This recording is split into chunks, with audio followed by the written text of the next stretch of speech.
Seja bem-vindo a mais um RH em Pauta. A natureza e o exercício da liderança têm sido o foco de pesquisas do homem ao longo da história. A busca do líder ideal, por se assim dizer, tem movido estudiosos mundo afora para buscar respostas na busca de um padrão comportamental para entender de que forma os gestores podem atuar de uma forma melhor. Mas como ser um líder neste mundo em ebulição? A liderança é uma habilidade importantíssima e também é adaptável.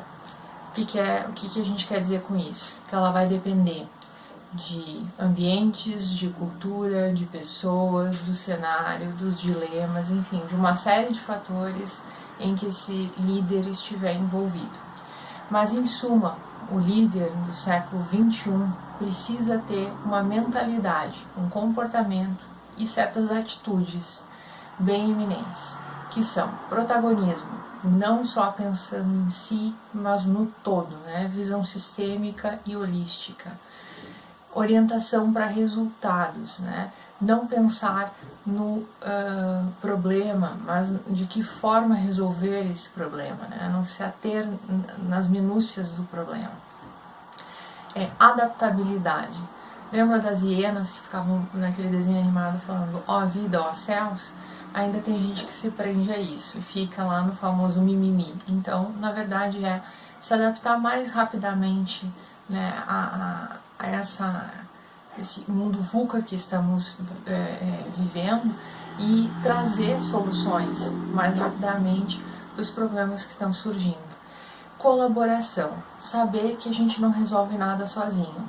Quanto mais pessoas, mais cabeças pensantes, melhor. E o líder não faz nada sozinho se não tiver as suas equipes, né, os seus liderados junto.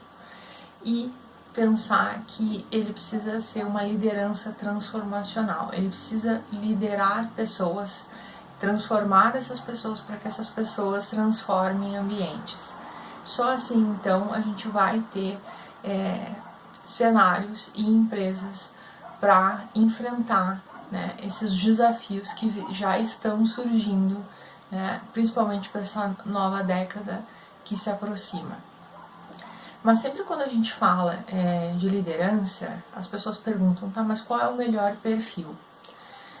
Tem um livro do Daniel Goleman, que todo mundo conhece, né, o Daniel Goleman, que ele é um psicólogo, jornalista. O Goleman ficou famoso por, em 95, trazer à tona a teoria da inteligência emocional, só que na verdade ele também é um pesquisador assíduo sobre liderança, e ele nesse livro, que chama-se Liderança, a Inteligência Emocional na Formação do Líder de Sucesso, ele mescla esses dois assuntos, né? Então ele fala sobre liderança e inteligência emocional, e ele fala sobre diversas coisas, obviamente, no livro, mas ele também traz aqui o estudo sobre diferentes perfis e o impacto desses perfis nos ambientes de trabalho, deixando sempre claro que não existe um perfil mais ruim ou menos ruim, melhor ou pior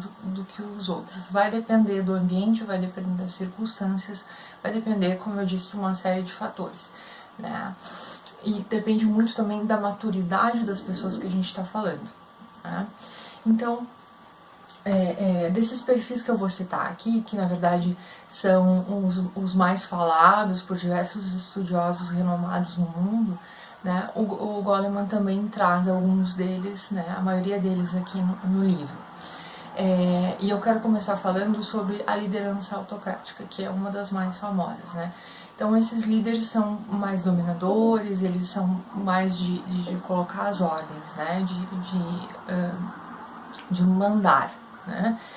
Qual é a vantagem em relação a isso? É porque geralmente a tomada de decisão está nas mãos de uma pessoa só, né? Então, mais rapidamente a gente vai ter aí resposta para um problema, para uma demanda, né? Não precisa passar por diversas pessoas muitas vezes para ter ali a demanda resolvida. Qual é a desvantagem, né? Então, quanto mais abuso de poder se tiver, caso, né, seja uma coisa que seja muito fora do normal, as pessoas tendem a se desmotivar, né? Então, esses são as características, rapidamente aqui falando sobre a liderança autocrática, né? A liderança democrática, né? Geralmente é um perfil onde existe uma fala mais liberada, onde as pessoas podem opinar mais, né? O líder, ele ouve mais. Porém, né, a vantagem é isso, né? Há uma abertura, as pessoas sentem-se mais à vontade para trazer a sua opinião. Contudo, a desvantagem, né, é de que, caso não haja maturidade nessa equipe, né, e também na liderança, né, pode se tornar um ambiente caótico. Então, tem que ter cuidado na hora de trabalhar, né, daqui a pouco de querer implantar em um ambiente, tem que se estudar muito bem, porque pode ser que vire um caos, né? Eu queria deixar muito aberto para as pessoas decidirem, opinarem, enfim, se não há maturidade de ambos os lados ou de algum lado, enfim, isso precisa ser analisado. Depois a gente tem um perfil que está além da liderança democrática, que é a liderança liberal.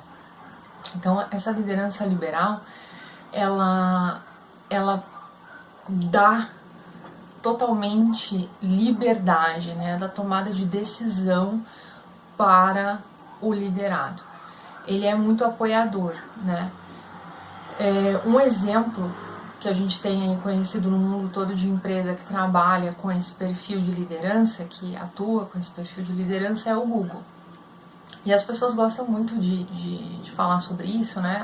O Google é maravilhoso, enfim, que as pessoas não precisam cumprir horário, fazem o seu horário, porque eles têm um ambiente disruptivo, etc. Só que assim, a vantagem de trabalhar, obviamente, num ambiente assim, com líderes dessa forma, é que é tudo isso, né? Se tem a liberdade, né? Porém, a desvantagem é que há uma cobrança muito grande.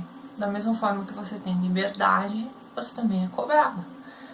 Por exemplo, trazendo aqui o exemplo do Google, o Google trabalha com metas altíssimas. Então, se eu me comprometo de que daqui a 15 dias eu preciso entregar o projeto XYZ, eu tenho que entregar. Se eu, daqui a uma semana, eu vou estar com tal tarefa lá para demonstrar para o meu chefe como é que está o andamento dela, eu vou ter que demonstrar isso. Não importa se o meu turno vai ser, se eu vou trabalhar de madrugada, se eu vou começar a trabalhar meio-dia ao invés de... Eles não querem saber em relação a isso, como é que você produz e tal. Isso fica a critério de cada colaborador, mas você vai ter que produzir. Então, de novo, vai da maturidade. Não é qualquer empresa e não é qualquer pessoa que funciona desta forma, né? Então, isso bate muito, né, vai muito ao encontro da cultura empresarial. Aí nós temos a liderança situacional, que é uma liderança baseada em resultados, né? E ela está dividida em vários níveis. É uma liderança que já vem sendo estudada há mais tempo, né? As vantagens é que ela é baseada em uma liderança apoiadora que dissemina o conhecimento, né? Ele é um líder mais presente.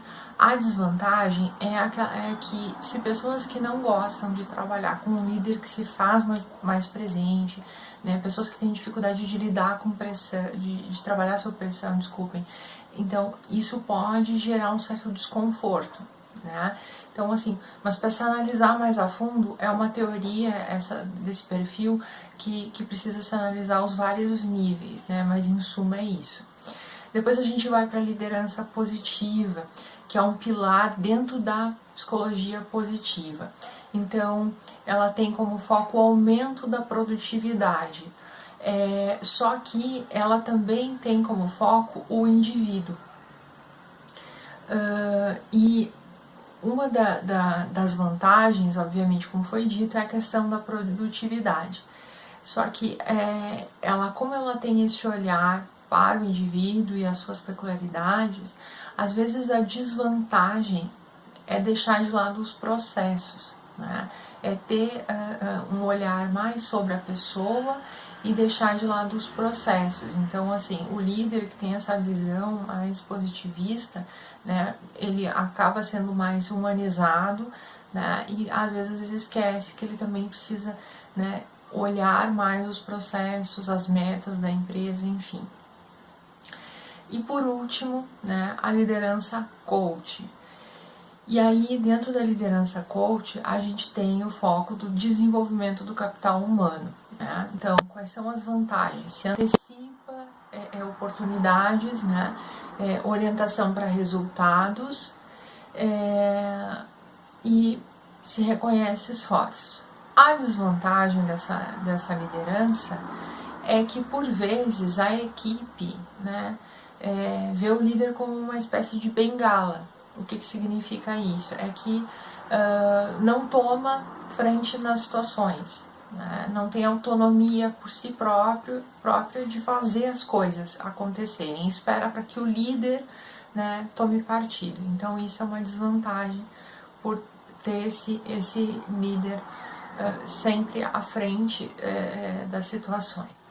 Mas falando de perfis, de lideranças, a gente não pode deixar de falar de líderes natos e a tal liderança nata.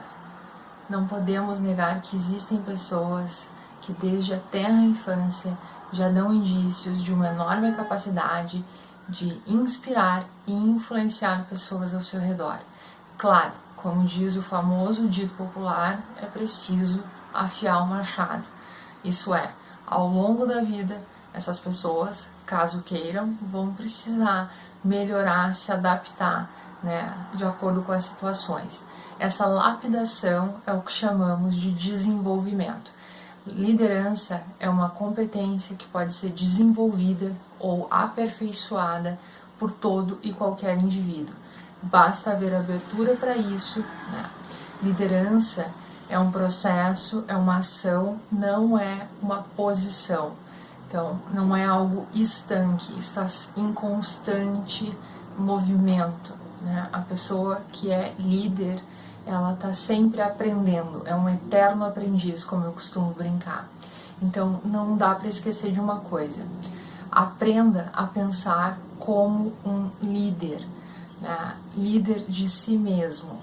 Isso é, identifique seus gaps e trabalhe para melhorá-los antes de pensar, né? Antes de querer atuar frente a grupos, a equipes, porque assim a gente vai ter uma performance, a gente vai realizar um trabalho melhor. Esse é um assunto que eu tenho um carinho muito grande e porque eu acho que ele é um divisor de águas para as empresas. Então, dado o recado, até uma próxima.